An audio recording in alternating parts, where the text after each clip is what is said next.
Central Florida, you're listening to the most electrifying show in media.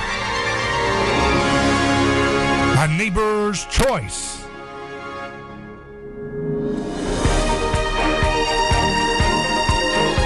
And I'm your host, your neighbor, David Gornoski. So glad to be back with you for another journey through the news and headlines of our time. Nobody does it like this program, A Neighbor's Choice. We are charting a new conversation, a new way of sorting through things. Doesn't mean we're going to get it always right, but we're still going to do something to have fun, to learn together like nothing else in broadcast media today. And it's so wonderful to learn together, to grow together, to think together about headlines. You see, there's this new push, of course, to once again try to disarm the American people. And it reminds me of kind of the general themes that I feel about in this country today. There's just a general, deep, deep feeling of breaking down of society, of loss of luster in our society. It's a feeling as if things just simply don't work well, that they're rusting. You know, you see it in customer service. You see it in the quality of food. The same product that costs more now with a smaller amount of food when you purchase it. The prices of things go up. You know, the customer service for things don't seem to have the same level of enthusiasm and commitment, right? And there's a lack of attention in giant corporations. Banks don't take care of their customers, generally speaking, like it used to be. There's a disregard for increasingly the bureaucratization of industries like airlines, where they don't care about human beings that much unless you pay tons and tons of money for them to pretend to care about your comfort and whatever. All these things are a general reflection of a kind of malaise and decline, a stagflation that's deeply reflective of where our cultural heart is. And if we don't understand what's driving it, we won't know how to get out of it. And so it's no wonder when we see a nation that's been told, hate your country, hate your religion, hell, hate your family, hate hope, hate excellence, hate showing up on time, hate your skin color. If the only way you can see your skin color is through a victim prism, right? Hate your sense of national traditions. Hate innocence. Hate differences between what is a child and what is a adult. Hate the difference between gender. Everything's just an amalgamation of Gnostic dissolution with reality, with nature, with the things that inspire us, the things that make humanity and life enjoyable. And I'm concerned about what is going on with this push for a great reset, this great reset stuff. Because, I've been thinking about the long tradition of people always finding ways to, trick other people into becoming their servants or their serfs or their slaves, always finding a way to trick people out of their labor. And it seems as if the Great Reset is just finally getting that coup so that order can be deeply, deeply brought back into place. Not that it's not already here to some degree. It has been here in humanity. But that it's deeply entrenched this desire to enslave people. You will own nothing and you will like it. You will not eat meat. You will not enjoy any differentiation between gender. It's all just a digital upload of an avatar that you'll live your life through. You will not be able to appreciate your immune system. You're not allowed to appreciate breast milk over seed oil sludge riddled processed foods disguised as baby formula. You're not allowed to eat, real foods, ancestral foods. You're supposed to eat, but you can't eat butter. You have to eat plant-based garbage that's not meant to be eaten as food. You know, you're not allowed to have wonder. You're not allowed to look at low temperature nuclear energy. You're not allowed to look at elemental transmutation using real recyclable materials to get real rare earth elements created. You're not allowed to look at anti-gravity unless it's some UFO thing that the Pentagon's doing to promote gray privilege. You're not allowed to do any of these things without these betters, these wannabe betters. They're not betters. They're losers. They're very not that intelligent. They're very not that bright, you know. But they think they're great. They think that they're special. And they feel as if they have a divine right to rule over you. And that divine right has no divinity behind it other than this might makes right that they've inherited. I've got the power, so I get to say whatever I want to say. You know, I get to do whatever I want to do. And you know, that's why the Bidens can live one way and you don't get to live that way. That's why people like the governor of California get to eat at fine restaurants while you're stuck in your house passing the disease back and forth in an air-conditioned home instead of getting fresh air. They don't like people having freedom. These are insecure people who like to feel better than other people, so they like to trick people into indentured servitude, indentured oppression. They like to get people to say, hey, I'll be your protector. I'll be your liberator. I'll be your social justice warrior. And then before you know it, you're trapped. Look at the people in Australia. They weren't even allowed to get outside the house. We still, you know, and I haven't heard anybody in the primaries really taking on the wickedness of what happened in the pandemic. It's as if we don't even want, it's like so ugly. People just want to turn the page or they're too scared to really politically take those issues on. I can tell you that from my show's perspective, whenever I have on the doctors who are challenging what happened with this botched product that was supposed to help everybody, that didn't, this is harming people and being forced onto kids and harming kids, this botched lockdown, this botched mass mandate cult, this snitch behavior, this attack on businesses and small businesses especially, this attack on early treatment and things that are in the public domain. Everything that you're allowed to take has to be patented for the government to tell you it's okay to take, right? This assault on journalistic ethics, this attack on your intuition and your conscience, right? This assault on the idea of early treatment, all these horrible things, they have not been properly reckoned with politically and culturally. And I can tell you that when I have the intrepid doctors, the pioneers, the scientists of world-class stock on my show, that's to get some of the biggest interest from my audience, is hearing what those folks have to say. So it's this untapped opportunity for people to really keep going and learning and finding out what exactly is behind a lot of this mess. What exactly needs to be done to never again have this pandemic garbage, this ridiculous joke of a pandemic response that we went through, ever happen again. We'll return after this short message.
Welcome back to A Neighbor's Choice Radio. So glad to have our friends from the Democratic Republic of Congo join us, looking at podcast downloads, new people from all over the world joining in to listen to this unique new way of doing broadcast media and podcast media. Bulgaria, welcome. All the new folks I've seen coming in from Bulgaria, Romania. Okay. So glad to have you here. We got one guy from Iran that says has downloaded a show. I'm glad they can access that Neighbor's Choice from Iran. Hope they're having a good time over there. I don't know what's going on. There's always somebody blowing up some factory and stuff. Every time someone sneezes in Iran, somebody's doing something to their people. You look at all kinds of different folks all over the world. It says there's a few people downloading our show in China. I don't know how they have access to this show in China, but I hope they're okay. I hope they're safe. Cambodia, lots of listeners from Cambodia. So glad to have you guys. Malaysia, okay. Indonesia, I'm just looking over the map at different new downloads from different places around the globe. And of course, can't forget our home base, Kazakhstan. Thank you guys for joining us.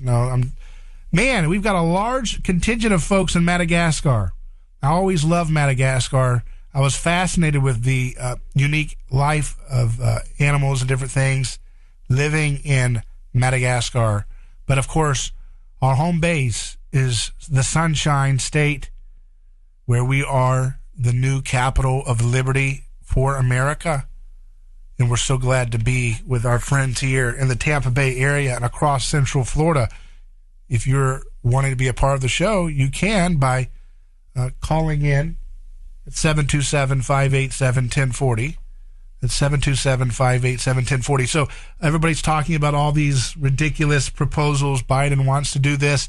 They're excited to change the subject. You know, they've done an absolute disaster of foreign policy, an absolute disaster of spending, an absolute disaster of rhetoric to divide people and accuse their opponents of being terrorists.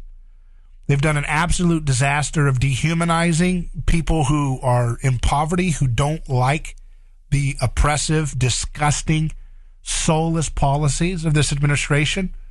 They've done an absolute disaster creating inflation and attacking our independence from energy from other countries. They've done an absolute disaster. So, a shooting comes on. There's a lot of questions about what the heck was going on with them denying parents access to get in there and save their kids. And that's, of course, great reassurance that we should go ahead and turn over our guns to the monopoly of the state, as those who would worship the state would have us to do. But the shooting, of course, as Rahm Emanuel has always used these crises. You know, I heard somebody say it's always a permanent emergency, right? We go from crisis to crisis to crisis. We can never just relax. These people are crazy in D.C. These people are crazy in the media establishment because they can't just let people's psychological health just relax. They've always got, and that doesn't mean that there's obviously bad things going to happen, but they just are constantly whipping up anxiety, whipping up paranoia, blame games. You people caused this shooting. You people caused this shooting. No, you. And this constant, disgusting, asinine idiocy that we have to put up with daily from these people who tell us that they're just trying to report the news. No, you're not reporting the news. You're PR firms for chaos. But you see, this administration and their state media allies have botched so much of basic civilization, maintaining things, right? Pitting everybody against each other based on racial tribalism, the lowest scum behavior you could do. Locking everybody up for nonviolent crimes. Now they want to add to it by creating, new laws to criminalize people for using menthol cigarettes. Disgusting, predatory abuse of the law. Disgusting people and disgusting actions. But what do? A shooting comes. Now they can change the subject. They want to change the subject desperately. And this is a subject they really, really want to milk because, the society is declining. Mental health problems are skyrocketing because of the abuse and the predatory cult-like behavior of bureaucrats and media. Liars. So people's mental health is frayed. And now it's on cue. Hey, let's go ahead and collect all the guns. Yeah. Or let's create red flag laws that will be used to abuse everybody. I mean, they call you mentally ill if you don't want to go in perpetual war. They'll call you mentally ill if you believe in free speech. I mean, they're over there, Twitter's over there mocking and calling Elon Musk, handicap and other ugly words because he believes in free speech. Not that handicap's an ugly word, but they called him handicap, and they also used uglier words to describe him as someone who, something's wrong with him because he believes in free speech. You think they're going to do that to you? Of course they will. You're mentally unwell if you don't vote for Kamala Harris. That's their stupid way of thinking, right? If you look at Kamala Harris cackling as people are being locked up and not wanting and making her career off of locking up innocent people, poor people, vulnerable people, locking up single mothers, locking up dads away from their kids, creating cycles of poverty. If you don't like that trashy, disgusting barbarity, you're mentally ill in these dumb people's minds.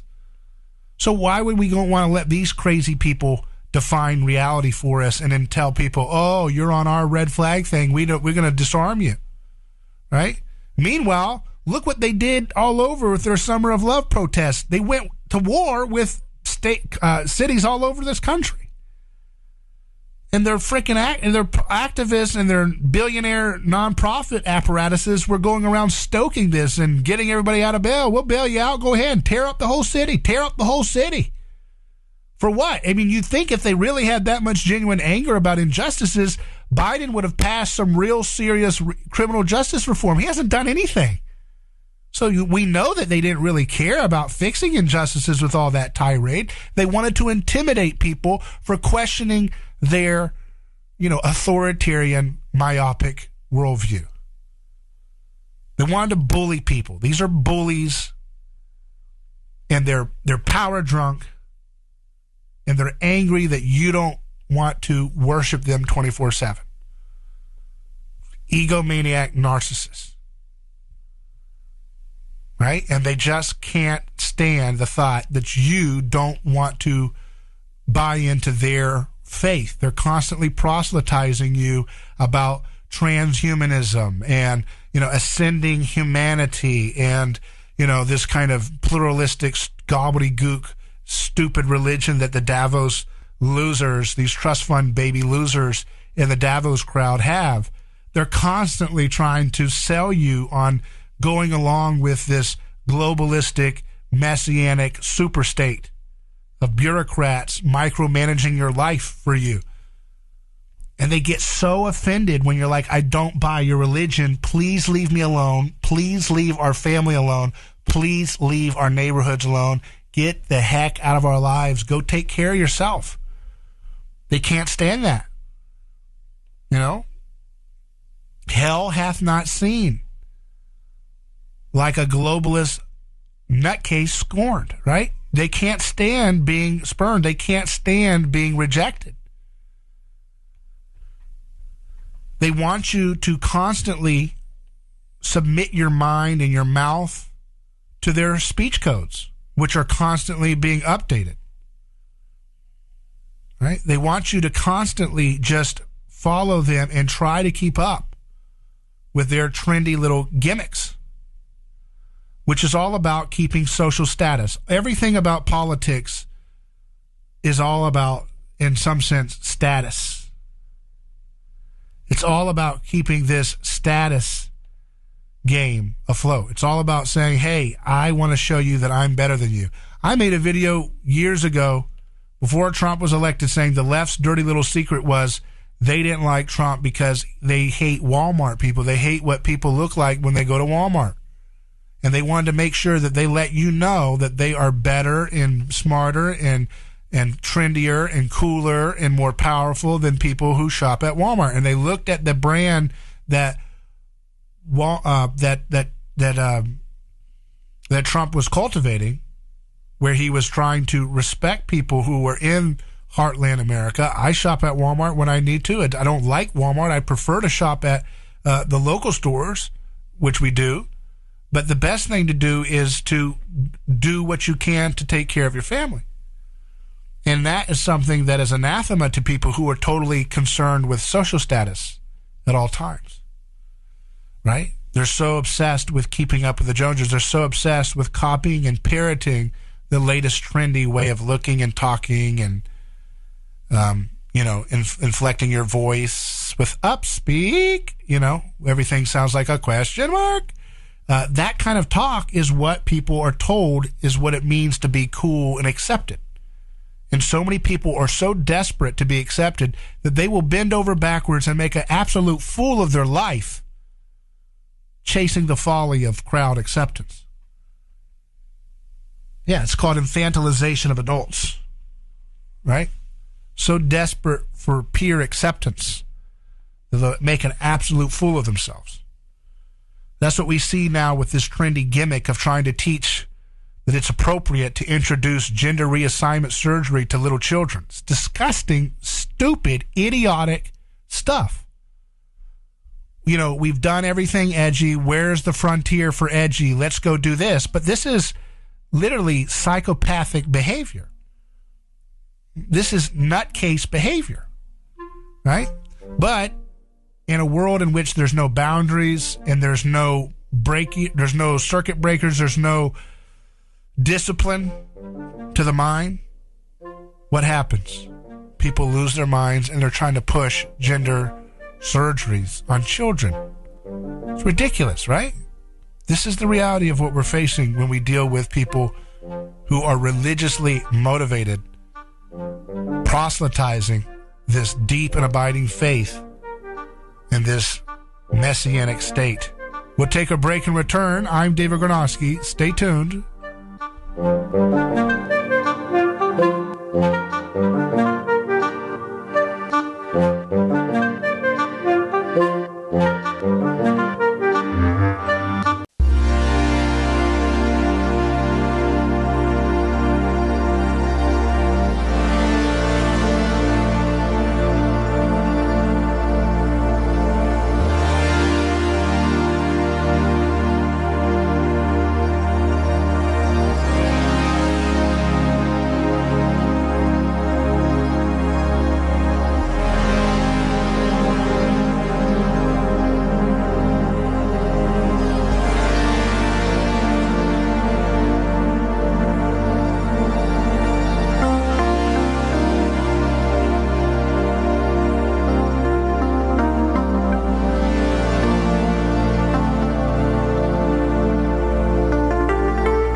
So it's no surprise that they want to, push disarming Americans, scapegoating Americans, controlling Americans. They've got nothing to offer, the Biden administration. They've got nothing to offer. There's such an archaic form of looking at society, the way they think. So outdated, so ridiculous, so irrelevant. Their ideas are so failed time and time again. These people are out of touch, and they're contemptuous of people that they're out of touch with who don't care about their worldview. These fools are so ridiculous, they don't even know how hypocritical they look. Putting up murals of George Floyd like some kind of martyr cult in Kabul, Afghanistan. What in the blue world are they thinking, Treating this man's death like some kind of politicized, creepy religious cult. The man doesn't deserve to be treated like that, but he's being paraded around in Kabul, Afghanistan, his likeness. These people are making deals. These dumb State Department idiots are making deals with Jeffrey Epstein-style creeps and predators in Afghanistan, these warlords. And then they're working with people like that, vicious opium dealers, vicious predators against children. They're using our soldiers to arm predators' homes in Afghanistan. And then they're putting George Floyd murals there, and they're telling, why didn't this work out? Why did they want to go back to the Taliban? How dumb and how can you even express how stupid these people are? how dumb these people are and how arrogant these idiots are in the Biden administration. And it's not just the Biden administration. These people have permanent jobs. They're sitting there every day. They get Rex Tillerson, they're still there. They get Biden, they're still there. They're just little, idiotic people who have a lot of violent power at their fingertips, unfortunately, and the whole world has to suffer because of it. And they hate, it seems like, their own people the most. Look at how they're wrecking the economy. But, oh no, instead of trying to fix their damage and stop the spending and leave people alone and open up energy freedom and curtail regulations, they're like, hey, people they're frazzled. They're mentally frazzled, especially our own fervent cult followers and our own hardcore base. How about let's just stoke pain and suffering more by finger pointing our opponents as the cause of shootings? How about we try to demonize people and come up with some dumb lying gimmick to supposedly solve school shootings, which will do nothing but make it worse? How about we'll just confiscate their guns when people are at a state of mental frazzled nature, they're despondent about the future, they feel beleaguered by the decay around them in society, they're being told that they're not allowed to enjoy just being traditionally male and female, they're being told they're not allowed to enjoy family life, they're not allowed to enjoy their Christian faith, they're not allowed to enjoy being in a local community, everything has to be nationalized, everything has to be globalized. Right? Not even allowed to have a restaurant without being shut down whenever Amazon or whoever wants to consolidate economic power in their hands. It's so ridiculous. And then on top of that, insult upon insult. You can't even, you can't pay your bills with this inflation. They say, hell, let's steal your guns and scapegoat you if you say no. Right? People are mentally ill, sociopaths, to be kind, right? Let's be nice. That's the nicest we can call them. People that want to predate on people in misery, right? They think they're doing a nice job. They think they're doing a good deal, but they're not. They just buy into their own BS. They don't respect human life. They don't respect human agency. That's at the core of their mistake of what they are doing.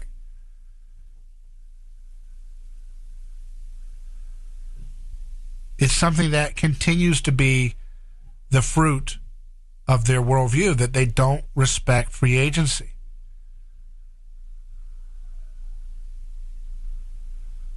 And it's time that, we have to turn the page culturally on this stuff. We have to turn the page on this myopic view that they have. Revolver has a story, revolver.news. The cowardice of the Uvalde police is exactly what America asked for. It says Americans of all backgrounds are depressed, horrified, humiliated, and ashamed to see too many lives lost thanks to gross failure by those sworn to serve and protect. But Americans should not be surprised at this outcome. America has spent decades deliberately creating less capable, more cowardly police, and without a change of direction, more tragedies like Uvalde will come to pass. Like many other towns in America, Uvalde has a large and well-stocked police department. The town of 15,000 has a part-time SWAT team and 40 officers, roughly one for every 375 people. That's substantially more than the number of police per capita in nearby San Antonio or El Paso. But when they were put to the most important test of their lives, the officers of Uvalde flopped. Early viral footage from the city shows terrified parents shrieking and begging police to storm the school.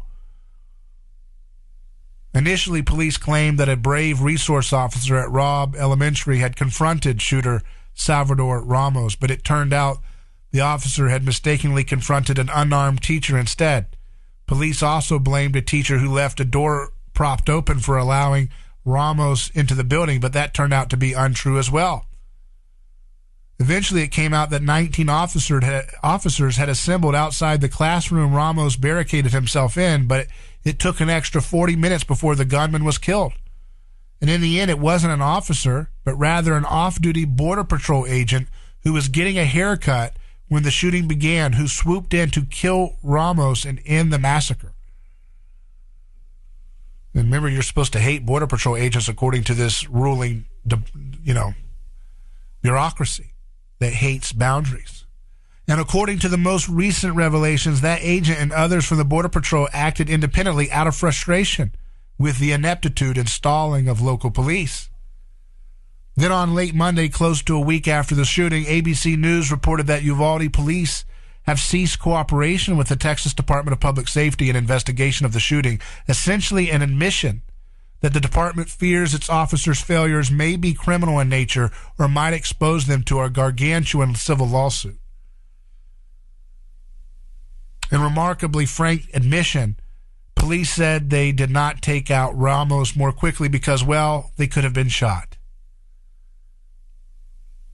Texas Police Lieutenant explains they could have been shot, they could have been killed, about why they did not go into the school right away. But you were supposed to turn over our means of self-defense to this type of stuff.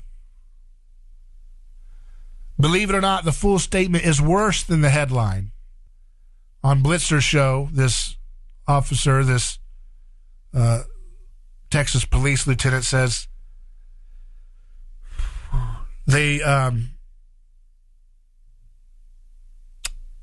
receiving, you want to stop the killing, you want to preserve life, but also one thing, of course, the American people need to understand that officers are making entry into this building. They do not know where the gunman is. They are hearing gunshots. Well, that's their job, though. We're supposed to have people there to defend the public from chaos. When officers actually were exchanging fire with Ramos, it appears their own incompetence may have directly gotten at least one child killed. The child says, a witness says, when the cops came, the cop said, "Yell if you need help." And one of the persons in my class said, "Help." The guy overheard and he came in and shot her. The boy told KENS 5. Things have become so disgraceful that additional police are pouring into Uvalde in order to protect local police from the angry public. So why does the state always protect its own instead of doing what it's supposed to be doing, which is to be public servants? Obviously, there are people who are like that, but it seems like it's fewer and farther between that we see that kind of selfless service mindset from those who say they're public servants become bureaucracies, interested first in protecting their bureaucracy. Why is it that the FBI still hasn't gone after anybody that did the Russia scam hoax? Why is it that that never happens in almost any of these agencies, state, local, or federal? We'll be back after this.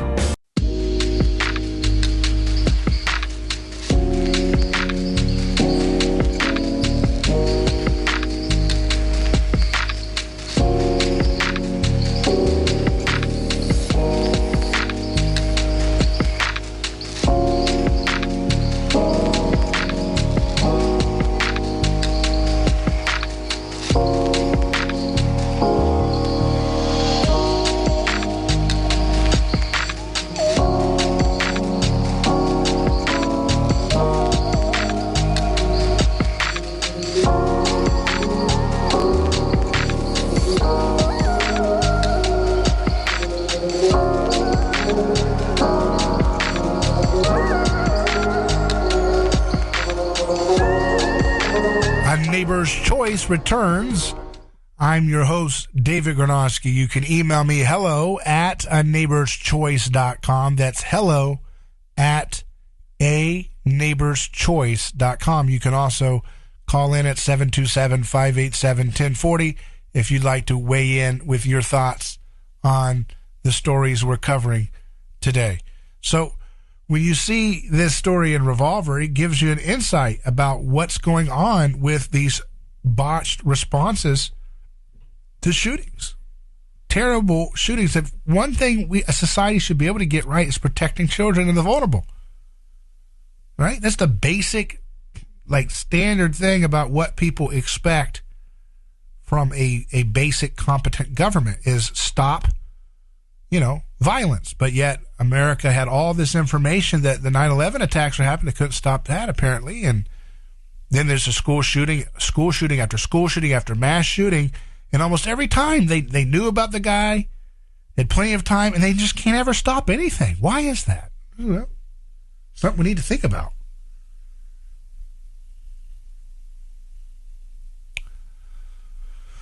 So Revolver says, so what explains this heartbreaking failure? Why were police busy establishing a perimeter rather than moving at maximum speed to take down a shooter by any means necessary? Across America, police routinely retire at age 55 or even younger. In much of the country, they receive generous pensions upon retirement.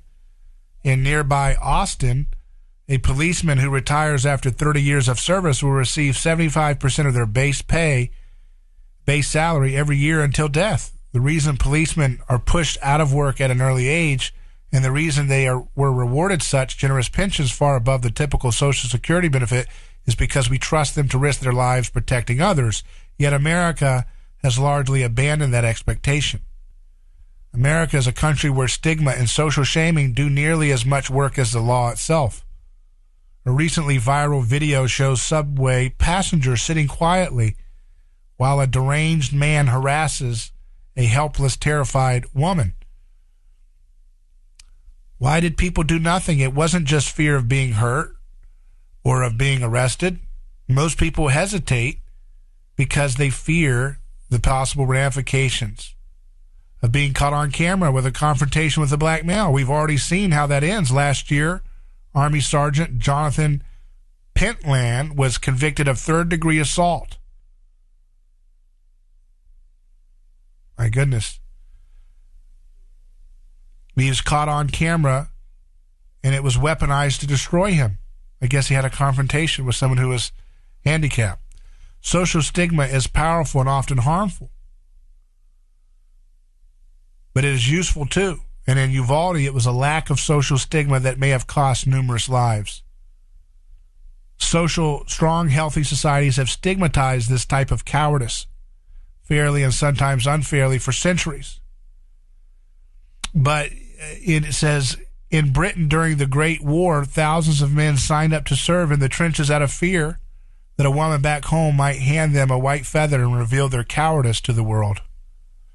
But in today's ailing society, we hysterically stigmatize police who are rude or use too much force on known criminals, but not those police who are passive in the face of crime, danger, and evil. The events in Uvalde are no exception to this rule, so no cop will lose his pension or his job for this morally atrocious failure. So that's an interesting angle about the idea of stigma being a big part of this, because it's true. You don't get any pushback for incompetence or cowardice in our society.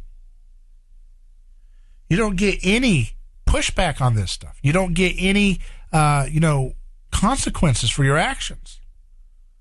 All the people that had all the intel coming in about 9/11, did any of them get fired or criminally prosecuted for negligence and any of that? No.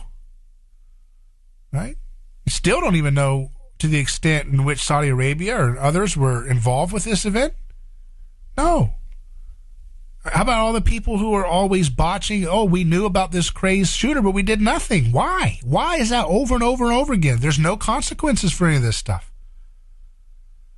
No consequences. It's just constant, let's move along, protect our own.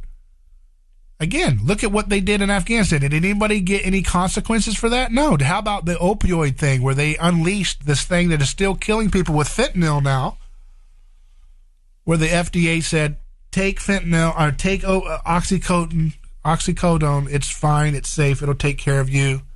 No addictions, no problems, don't worry. Where does that, does that have any consequences for the people that do that? That lie to you? How about the people who said, hey, let's do gain of function research with a dentist level security lab in terms of biosafety standards in Wuhan? Did they get any consequences for that? No. How about the people who suppressed information about how to deal with AIDS when that was coming about because they wanted to make sure there was a vaccine they could push. Did they get any consequences? No. How about the people that tell you to this day to eat seed oils and not butter, and you got heart attacks going through the roof, you got cancers, you got all kinds of things going through the roof as a result of decades of eating these toxic PUFA fats that are artificial to the body instead of eating ancestral fats like coconut oil and butter and things that are real, that are time-tested and safe and healthy, that don't have any correlation with these diseases that have popped up in the last century. Do they get any consequences? No. Do people who educate your kids and by the time they graduate they still can't read or write, do they get any consequences? No. Strange, isn't it, how that works? But it's not strange. I mean, the pattern I see, beyond just the social stigma, lack of that, right? You know, nobody's allowed to pursue excellence. Nobody's allowed to, you know, take the initiative and to use force if necessary against people who are violent. But even beyond that, there's this, again, this deep, deep protection between people who are working for government monopolies or corporations and industries that are protected very nicely by regulations and government intervention. That's a sad thing, but it's consistent. Do you get is there any consequences for the people who put COVID patients into nursing homes? People's parents and so forth dying? Horrible deaths? Is there any consequences for people who denied that early treatment actually works because it wasn't patented medicine? No. Is there anybody that gets consequences for botching, you know, the foreign policy of America? Of lying to us over and over again? Just one more year in Afghanistan. Just more time in Libya. No. Is there any consequences for the Fed lying to you and telling you can buy a house, it won't go down in value, and then everybody lost their tails in the 2008 crash? No. These are consequential, huge country-changing events. Nation-defining moments for people's lives. And there's no consequences for people tied to the monopoly of government. This is not, you know, pie in the sky theory. This is reality. This is common sense, look around you reality. And it's something that must be addressed by ending these monopolies of power, by breaking up power, decentralizing it, and allowing people to have choices in who they seek for services. These people who presume to have the right to rule, divine right to rule, they don't have any divine right to rule. It's just that they're bullies that get away with it, and people are too beleaguered with keeping up with the cost of living to do anything about it. Or maybe they're too beleaguered keeping up with the cost of desiring what their neighbor has. But whatever way it is, people are not paying attention enough to know how to challenge these bullies fundamentally, rather than doing window dressing changes every few years with the two-party system, which is really the one-party system. But we must persist in exposing the truth and doing so with joy and vigor and courage, because that's how we'll build a culture that carries those values into the future. That's how we'll build a future that can do the great things that transcend lunchroom drama of politics. So we'll report on news, and we'll do so with a different angle people are not used to in political media. Because that's a beautiful thing. That's how we change things daily. I appreciate your support. Also appreciate you guys who support us financially. If you go to aneighborschoice.com, you can contribute and support this show. And I appreciate the ones who are doing monthly contributions so that people all over the world, including those countries we mentioned earlier in this broadcast, can enjoy a fresh perspective on nutrition, on economics, on philosophy, on theology, on current events, and everything in between. It's folks like you that make the difference each and every day. Appreciate you who write reviews for our show as well. Keep those up on Apple Podcasts or wherever you listen to. We'll be back for hour 2, but for now, Godspeed.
Believer's Choice Radio. I'm your host, David Gornoski. So glad to be back with you.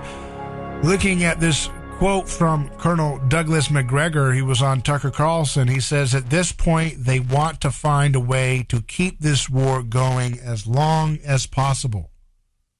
Why? Why? These people are your public servants. Why, when this war is disrupting your economic prosperity on so many different levels, it's endangering your life because of the threat of a world war or potential nuclear attack, very real threat of these things happening at any moment. For one wrong mistake could set off catastrophic loss of life. There's a great reset, right? Oh, my goodness.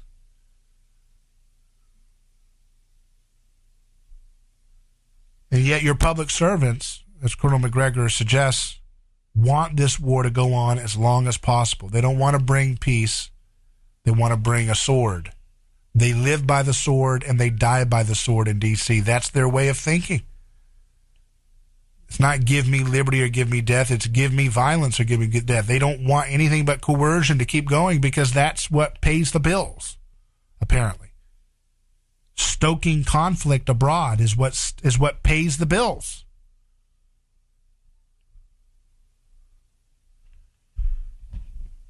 That's what makes the light go on in D.C. with all their lavish wealth. In terms of the benefactors of D.C. policy. All the people with contracts, all the people in these different industries that have perpetual profits. D.C. is like a perpetual motion machine for those who find corporatist ways of extracting wealth using taxpayer dollars to do so.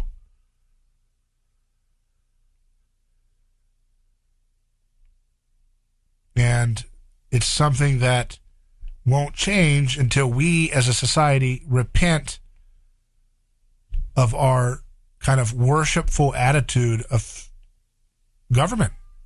Even loyal conservative opposition to the establishment of D.C. kind of has its own worship of the state, even though they say we want limited government. It doesn't look that way when they get in power, does it? Never really turns out that way.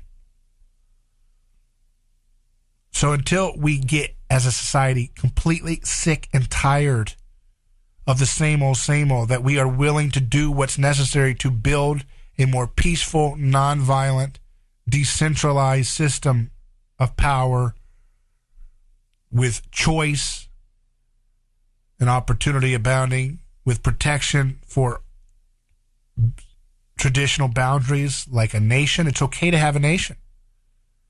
It's not the end goal of history. I can talk about that all day long.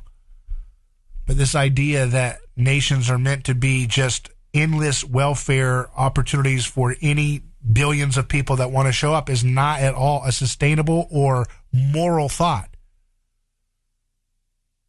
Open border welfare states are not moral choices. Those are wicked traps for everybody involved. The people being invited to come over the border and the people who are already in the country trying to have a decent wage and a decent opportunity.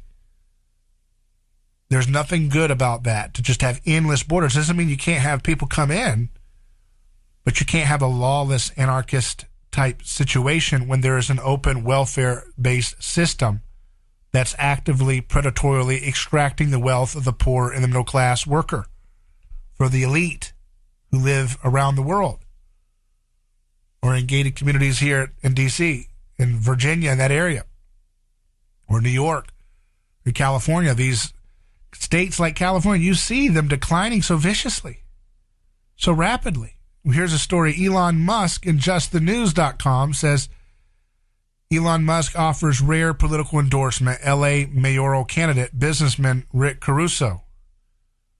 So I guess they are going to politicize. I think Musk is going to get a lot more political because I don't think he has much of a choice. He's kind of made his stance known, and free speech and pro-kids is just too radical to be pro having kids and to be pro having free speech is just too radical for today's establishment uniparty to not say, all right, well, you're not going to have your favorite access to power as a billionaire. We're going to go after you. So I guess he's going to be getting a lot more political probably. Says Tesla CEO Musk on Friday made a rare political endorsement backing LA mayoral candidate Rick Caruso and what he calls the businessman's exceptional executive competence. Los Angeles is fortunate to have someone like Rick Caruso running for mayor. He's awesome, Musk tweeted. My political leanings are moderate, so neither fully Republican nor Democrat, which I'm confident is the case for most Americans. Executive competence is super underrated in politics. We should care about that a lot more. Caruso is a billionaire who only recently flipped his party affiliation to Democrat after becoming an independent in 2019. He was previously a Republican and sits on the board of the Ronald Reagan Presidential Foundation. Currently, 12 names, including California Democrat Representative Karen Bass, are on the ballot for the primary election that ends June 7th, though several candidates have dropped out. Democrat Mayor Eric Garcetti cannot seek re-election because of term limits. Based on a top contender, Bass, a top contender, was rumored to be on President-elect Biden's shortlist for vice president. The race's top two finishers will head to a runoff if no single candidate gets clears 50%.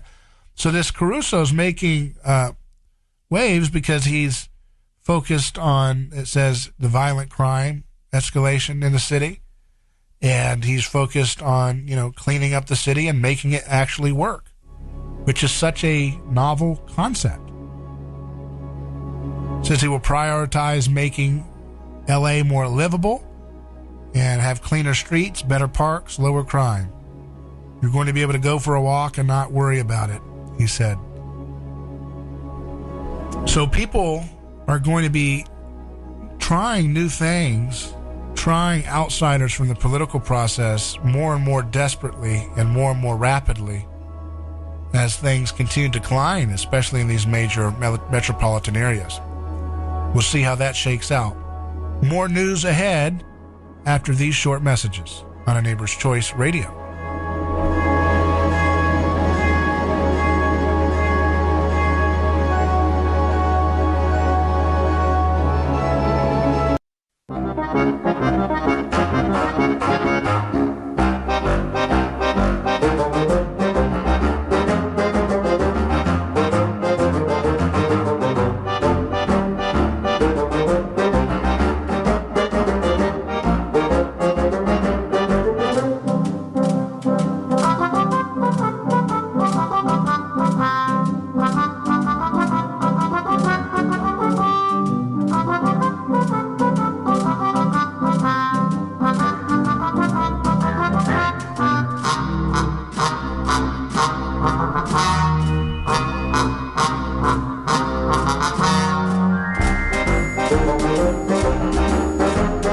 Justice.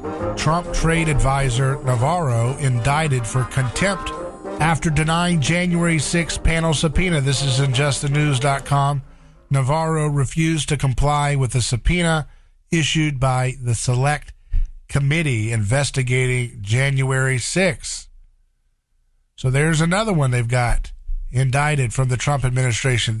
These people are going to normalize this base level of politics, this banana republic style politics, where if my team has power, all it does is try to criminalize the other team that poses the biggest threat to their power. It's ridiculous. Because this selective prosecution of one side, weaponizing all of these different agencies, making the Department of Homeland Security say, oh, the biggest threat is white supremacists, and white supremacists are MAGA supporters.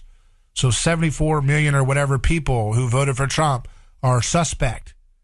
And that's the bigger problem than Islamic terrorism or whatever. It's so stupid and idiotic. But yet this is what our, garbage, character bureaucrats think is completely appropriate to do. is to dehumanize people, to, use this kind of vicious aggression to otherize people and to try to create a scapegoat class. That's what societies do when they are threatened because of social tensions, dysfunction, economic decline, plagues. We just had one of those, thanks to Fauci in the Wuhan lab. All these things, these are classic markers in a society when they go through a time of crisis. And they feel the need to resolve the crisis by pointing fingers against scapegoat groups. It was the unvaccinated for the last few years. Remember that?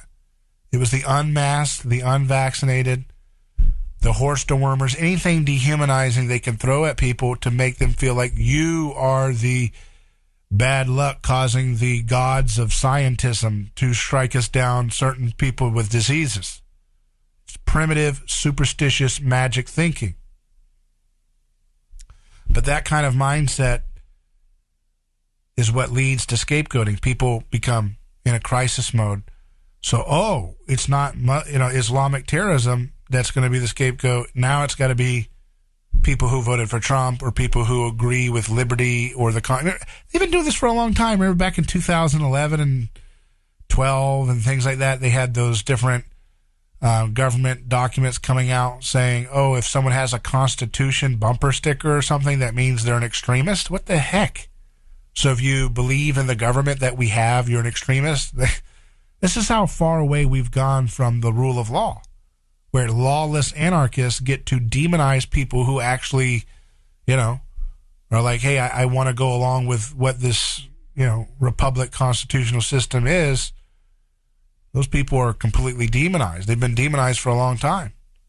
They did this in the 90s. They were demonizing people who were critical of the Clinton administration and lumping them in with extremists. It's a classic playbook. It's actually what they're doing with the Trump-era MAGA people is just a kind of resuming the playbook of the bureaucracy of D.C. that they did during the 90s with Clinton.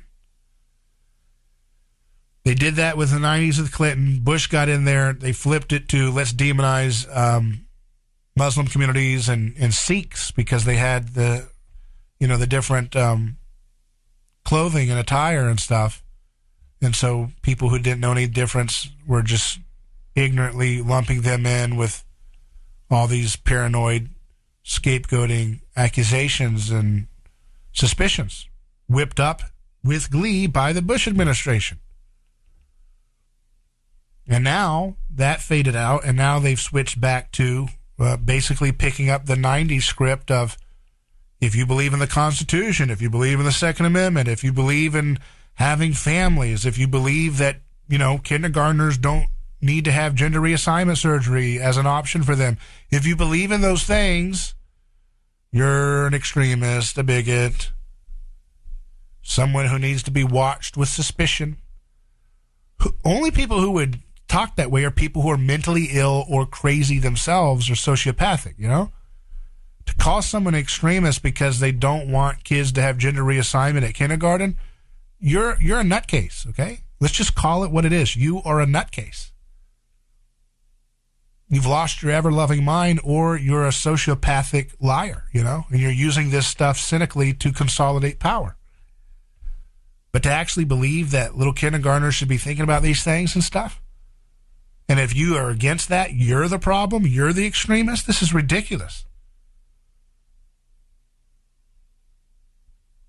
So it's just it's one of those things where you can't truth is stranger than fiction, as they say. Truth is stranger than fiction, and that's this fictional world that we live in. This completely fabricated world where we're supposed to sit there and believe whatever these serial liars tell us. Our immune system's not good enough to fight off diseases. Animal fats are not safe to eat. Only manufactured ones are. Only drugs that are on patent can do anything for diseases, Only government can educate your children. 3 or 4 year olds should be able to decide what their gender identity is. 4-year-olds should be able to, deconstruct racial tribalism and accept racial tribalism. I mean, this stupid stuff, it's mind-numbing, right? It's mind-numbing. And we have to push back against it, not in a reactionary way, but in a transcendent way, a way that pushes a better, more beautiful alternative vision for the world. Because people will go with what is attractive and what is infectious in its joy and curiosity in the world. And I still believe in that curious world view of being able to say, hey, what can we solve together? Where are the Wright brothers of our time? Where are the Nikola Teslas of our time? Where are the people doing things exceptional? We don't want, just because we push back against nutcase ideas like getting 4-year-olds into gender reassignment surgery doesn't mean that we want a society that's vanilla and generic. It's actually the opposite. It's like when we protect the innocence of kids and we protect the integrity of boundaries, that's where we can then have a society that can flourish with diverse ideas, with misfits and contrarians and mad scientists and so forth who can do great things to make the world a better place. America, when it was creating Wright brothers and Nikola Teslas and people like that, they didn't have a problem with trying to attack the innocence of children back then. They weren't normalizing, hey, let's do gender reassignment surgery. That wasn't the environment, okay? Trying to get kids into changing their gender with hormones and stuff. That wasn't the environment that gave us, misfit thinkers like Tesla, misfit thinkers like the Wright brothers, like, the people who invented so much of the things we take for granted today from that era, right? Those folks who were doing great things, unique things, odd things, they were able to do so because society wasn't obsessed with external identity marker changes. They were focused on excellence and competence and rigor and hard work, right? And when you do that, that's what allows for people who march to a different drummer, who actually have real positive contributions and perspectives to add to society. They're able to find their way in that kind of country. But we don't have that today. We have this authoritarian cultural rot from yesterday's liberals who are still entrenched in power culturally and financially, because of their predatory connections with corporate power and state benefit, corporate welfare. And these people, they want to replace the real diversity of thought, real diversity of innovative thought and scientific wonder with this false, fake, rip-off version of diversity, where everybody is supposed to think the same way, vote the same way, cheer on the same endless wars and proxy wars, lock up all these innocent people under Biden's nonviolent crime regime, where he's arresting everybody for nonviolent victimless crimes. You're supposed to think the exact uniform way, but then you're supposed to have these fake little token external identity markers that you put on to kind of differentiate yourself. It's the opposite of where we were before.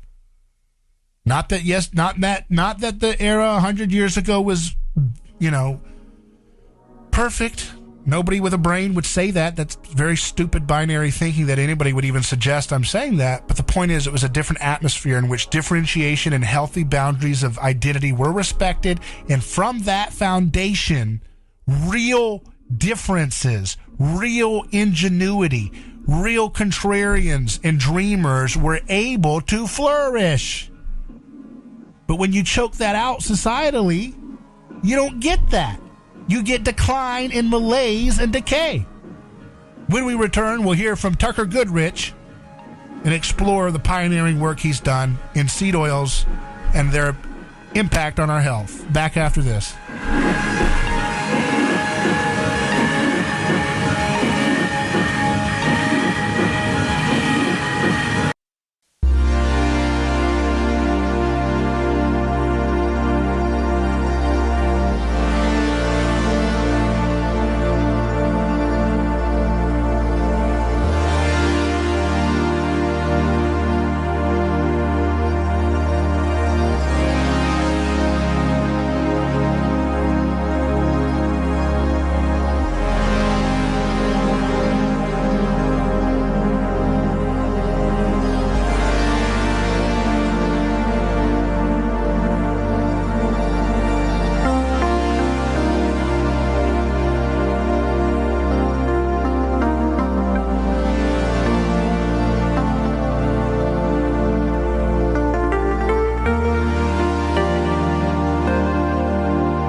to A Neighbor's Choice Radio. I'm your host, David Gornoski, and I'm here with our friend, someone who's an independent nutrition researcher and a pioneer in the conversation around these seed oil products that everybody's starting to wake up to. We have with us our friend Tucker Goodrich. How are you, sir? I'm good, David. How are you? I'm doing great, and it's great having you on. Now, we have a mutual interest in our friend, Professor Bruce Hammock and his team at UC Davis. And I don't want to get into too much of the technical stuff, but they've got a new study out that they've published recently called Omega-6 Polyunsaturated Fatty Acids Enhance Tumor Aggressiveness in Experimental Lung Cancer Model, Important Role of Oxylipids. So, again, that just lost all of my audience that's not familiar with these specialties. But let's try to do what we can to explain what some of the significance of this paper that just came out from his team might have for us. So the English version of that title is The Fats Found in Seed Oils Help Lung Cancer to Grow. Right? And so that's obviously not a good thing. The last thing in the world you want to do is be eating something that is going to help cancer to grow. What's interesting about this, on your podcast, we interviewed Dr. Lee, who was an expert in angiogenesis, which is the process of blood cells growing, which is generally a good thing if you have an injury because it helps your body to repair itself, but cancer uses this as a means to steal resources from the rest of your body to fuel the cancer growth. And one of the things that they saw in these cancer tumors was that increased seed oil consumption stimulated the growth of stimulated angiogenesis. It stimulated the growth of blood cells to support the cancer cell. It also, now it's an interesting thing that aspirin seems to be able to suppress certain types of cancers. Lung cancer is one of those. There's, again, we'll not get too complicated, but aspirin is something called a COX inhibitor, which is an enzyme that converts fats into other things in your body. And it seems to work in cancer by suppressing this COX enzyme. That's why cancer reduces inflammation, why it reduces fever, right? What they found really interestingly was that the fats in seed oils actually stimulated COX, right? So it's working against the beneficial effects of aspirin on cancer cells by increasing their ability to steal resources from your body and fuel themselves.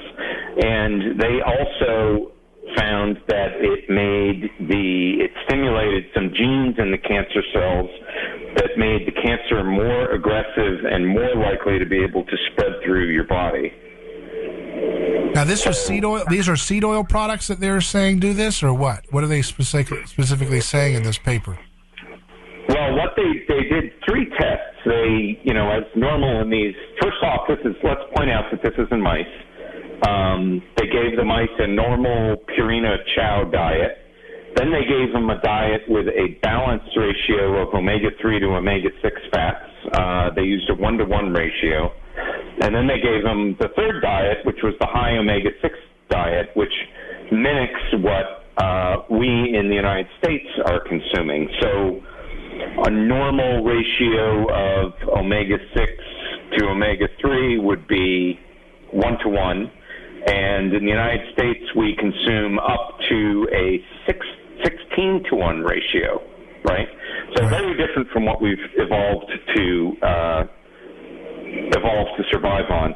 Now, there are lots of studies that look at the effects on cancer of people who move from a country with lower cancer rates to the United States, and there are a bunch of types of cancer that generally increase. Lung cancer is one of those cancers. Breast cancer is another. Breast cancer is another cancer that's suppressed by aspirin. So this was, kind of suggesting that one of the things that may be driving this increase in cancer in the United States and in people who move to the United States is this atypical diet of high omega-6, lots of seed oils, and low consumption of natural fats. In other words, it's a nice demonstration that a lot of the conversations that we've had are really pointing at a fundamental mechanism driving disease in the United States. Now, as we discussed with Dr. Lee, increased angiogenesis is implicated in some other diseases as well. One of them is age-related macular degeneration, which is the leading cause of blindness. And that's one of the few areas in medicine right now where they explicitly recognize that an increased consumption of omega-6 fatty acids may be what's driving the progression of that disease as well, through similar mechanisms to what these folks were looking at. So it seems that we have this requirement for, not only sufficient omega-3 fats, which we hear a lot about, but also restricting omega-6 fats so that the body has a balanced level and is able to operate in the way that it expects to. Right. So we've talked about the cancer connection to seed oils before, and it's something that is it's a complex topic, but it's your belief that these seed oils are driving a lot of the cancers that people have seen in the rise in the last century? Is that what would you argue that? Yeah, that's exactly right. And it's really important to note there are lots of different kinds of cancers. It's very complicated. There are, for instance, cancers that are caused by viruses. Cervical cancer is caused by a virus. We now have a vaccine to treat that.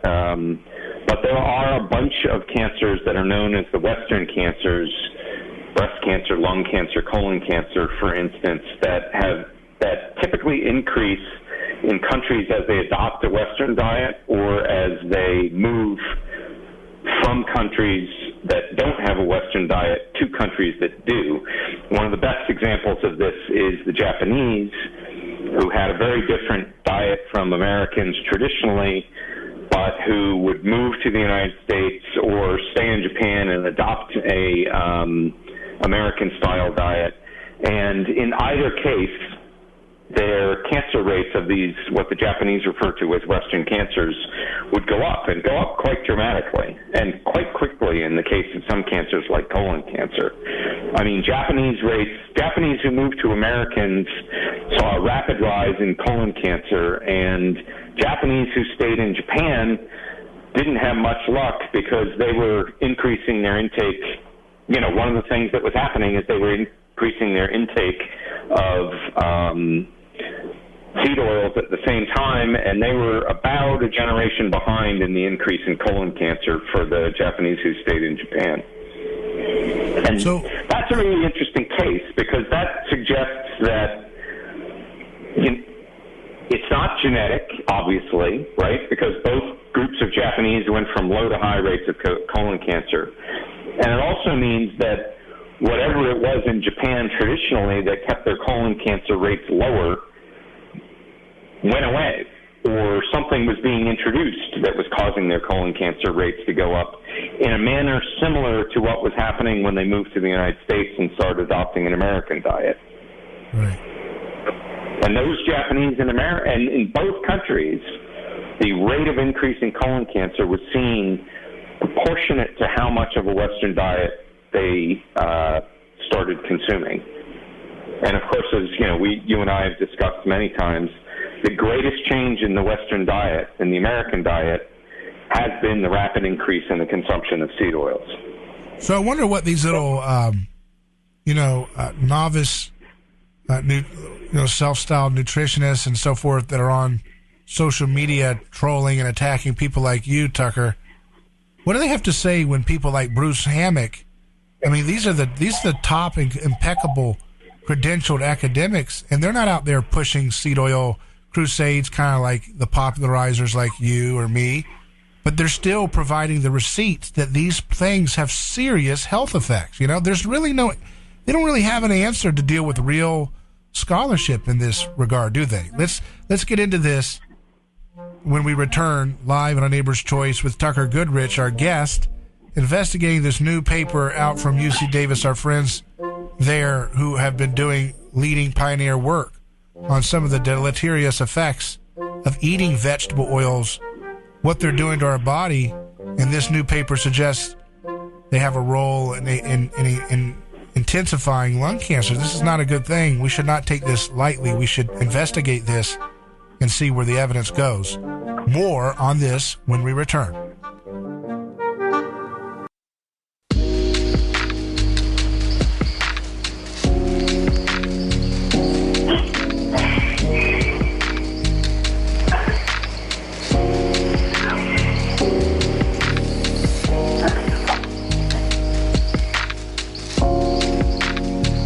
Neighbor's Choice returns. I'm here with Tucker Goodrich. So, Tucker, I mean, that's just, you get a lot of flack, I know. It's not a lot. Most of it is supportive, of course, but there's always, whenever you believe in something passionately, there's going to be little trolls of various types, but there's a little cadre, a little handful of people that are just so angry that anybody would say that seed oils have anything negative to the health.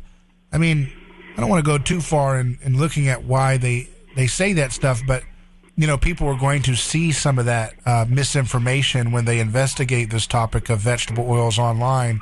But it's really hard to do that kind of misinformation when you look at good scientific investigations like what Professor Bruce Hammack has done, in this case looking at their link to lung cancer problems, right? Yeah. First, let me say, you know what, I get a lot of pushback online, and a lot of it's really great because people ask questions about something I haven't considered, and I've made some of the most interesting things that I've found have been because people ask me questions about one thing or another. So I love that process. But then we have this effectively religious group of folks who refuse to believe that anything that comes from a plant could be bad for you, and will do whatever they can to avoid confronting the evidence directly. So in this case, the first thing that they would do is they would say, well, this is just a mouse study, and we don't know that this translates to humans, which is true so far as it goes, but it's also a little bit misleading, right? In the United States, we have food and drug laws, and in 1958, Congress passed something called the Delaney Clause. And what the Delaney Clause said was that the FDA was required to ban anything from the food supply that was shown to cause cancer in animals, right? Right. That's law in the United States. In the case of seed oils, the International Association for Research into Cancer has acknowledged that cooking with seed oils, using seed oils in a frying pan, is a known cause of cancer in animals. It's listed as a probable cause for humans, but for the purpose of the Delaney Clause, it's a known cause of lung cancer in animals, right? So the fact that it's only an animal study isn't really a problem, because under the U.S. law, that's a sufficient cause to ban something from our food supply. And typically when the FDA bans things, they're banning additives, like food colorings or preservatives or whatever that are shown to be carcinogenic. But here we have a food that's, depending on who you ask, from 7 to 21% of the diet that's been shown to be, and these are cooking oils. They've been shown to be carcinogenic as a cooking oil, right?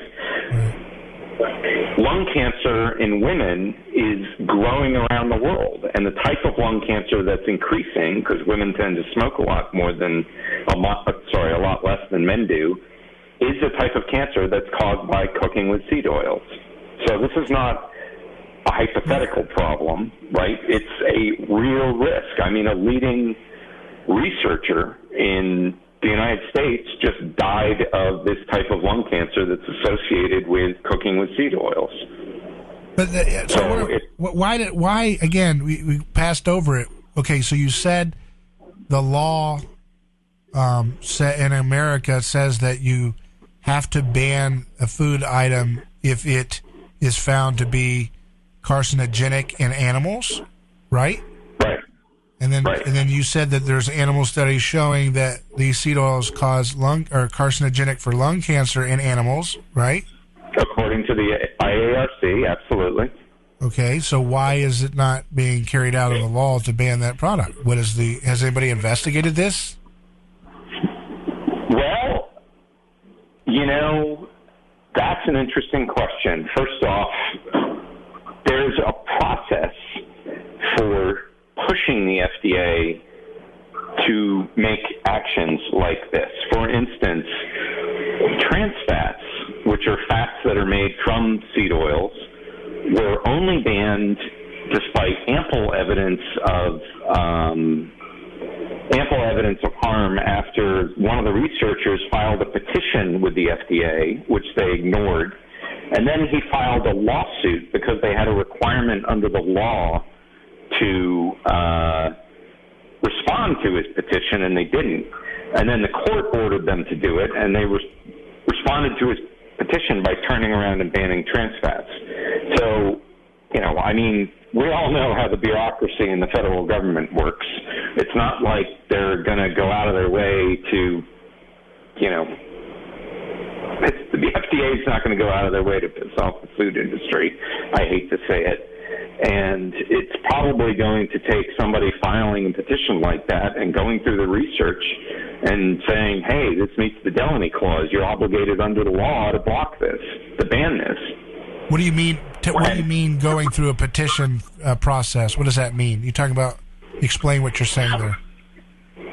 You literally write a letter to the FDA, and it's a formal process where they have to respond by law. They have to respond to your petition. Tucker, they're too busy dealing with trying to protect vaccine-injured requests right now. They don't have time for that. Yeah, exactly, David. So is there anything that a senator or a congressperson could do? I mean, I know I'm kind of putting you on the spot here. I'm going to ask you for expert political analysis. Is there anything that they could do to enforce that law or push that law to be enforced? Well, Congress, of course, doesn't have the power to enforce the law. That's the executive branch where the FDA is. But Congress has the power to hold hearings and embarrass them in public, right? And that's often how they get the executive branch of the government to do things. They either write letters, like they could write them a letter saying the Delany Clause requires you to ban foods that have been shown to cause cancer in animals, and you haven't done so. Why haven't you done so? Please provide all of your records and appear, in front of Congress on June 15th to tell us why you've been slacking off. Now, you mentioned, lung cancer and bowel cancer with Japanese and these associations with seed oil consumption. How about all the other cancers, blood cancers, any other? I know we don't have time to go through the details, but any other cancers that have been shown to have some causative connection with the consumption of vegetable oil products at the rate we're eating them? Well, breast cancer is a big one. Similar to colon cancer, women who move from Asia to the United States, their breast cancer rate goes up sevenfold, especially if they're moving from, a more traditional Asian population that's not eating a lot of seed oils, among many other differences. And then over time, as they live in the United States, their breast cancer rate goes up until it becomes the same as women who've been living in America for generations. So, and breast cancer, of course, as we all know, is one of the major, I think lung cancer is number one, colon cancer is number two, breast cancer maybe number three. So, they're all at the top of the list. So we're talking about some of the major types of cancers could be caused by, this common part of our diet that we're pretty much required to include in our diets. I mean, you can, if you choose to cook at home, you can do whatever you want to. But if you send your kid to school, or you join the military, or you're in a hospital, they're required by law to give you these seed oils. Right. That's very interesting stuff, Tucker, and I really appreciate you working with me to try to make sense of this for people who are not in the specialty fields that these things are touching upon. And we need to get to the bottom of this. I want to see how we can investigate the political opportunities we could have to potentially go after this. Blake Masters, who's been on my program, he got endorsed by Trump. And I asked him, about going after the seed oil question if he was to be elected as the new U.S. Senator from Arizona, taking over McCain's old seat. And he's very much interested in this topic. It'd be interesting to see what he and a few others might be able to do in this regard to push this issue so that people can actually do their job and follow the law. If there's a law in the book saying that this thing, if proven to be carcinogenic in animals, should not be put into the human food supply, that would be a way to perhaps save people's lives from unnecessary illness. So thank you for what you're doing, Tucker. I appreciate it. Thank you for having me on, David. As always, it's a pleasure. And I want you to check out Tucker Goodrich at yelling-stop.blogspot.com, or follow him at Tucker Goodrich on Twitter, where you can see his daily musings on this topic and many others. So happy sailing to you all as we head towards another great weekend. Enjoy it.